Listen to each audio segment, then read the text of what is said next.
And then one of the really neat innovations that I think you're doing is who talked to who and when. So I can imagine Dr. John Smith Yeah. talking to my father about X, Y, and Z.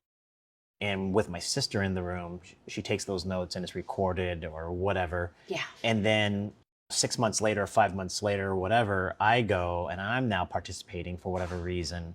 And I can have access to that information. It's not like I have to get up to speed, or maybe there's not even like knowledge that my sister might share.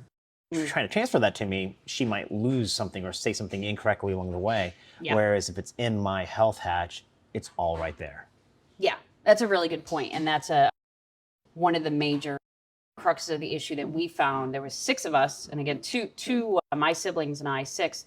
2 we had nurses. Two were nurses, and my brother lived near one of the best hospitals, so we had the resources to get my mother around, but we had to transfer her amongst family members. So Julie, who's my sister-in-law, took my mom to an appointment and wrote notes galore on a piece of paper, and we had to translate that to the next person who was going to help pick up the cause with my mom, depending on where we were moving my mom around. So yeah, communication between the family was really critical.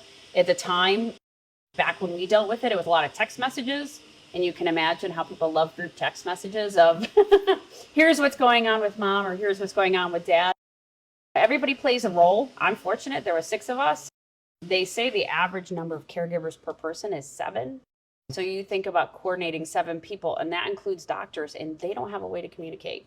So there's lots of individual apps out there that will say, oh, if you want to coordinate who's going to take care of this person that week.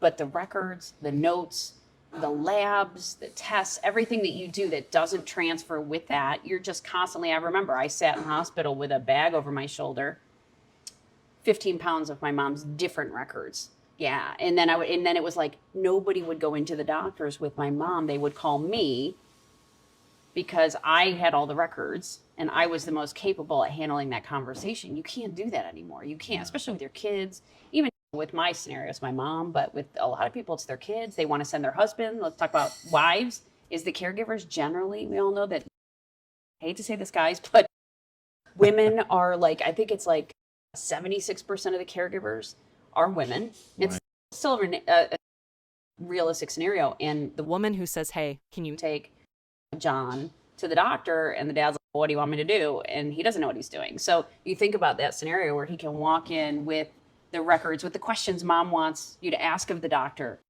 My dad's doctor actually called me his parole officer because I'm the one who asked the questions to get what needs to get done so that when you leave the office, you've got a quality of life. And that's where it goes back to you and your sisters is it's not about how do we just make our own lives easier, but how do we make sure that patient gets everything they need so that you're not spending half your time chasing this information. Yeah, it's it's a stressful time of life for anyone.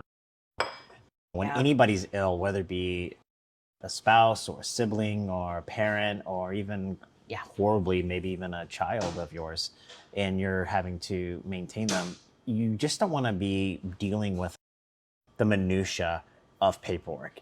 It's so much better when it's just all right there.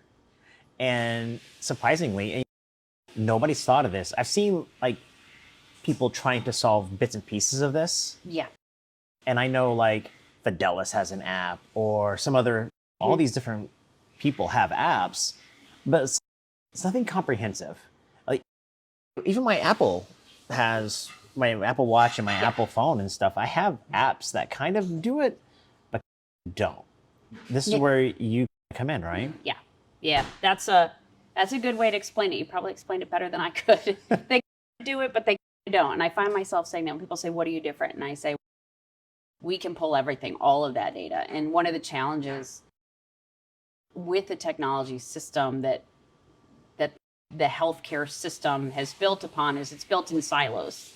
That is traditionally the way the medical community takes care of records. So let's talk about what's a medical record is when you go into the office and you saw the big filing cabinets, your file gets pulled out and it's all that data of your medical record.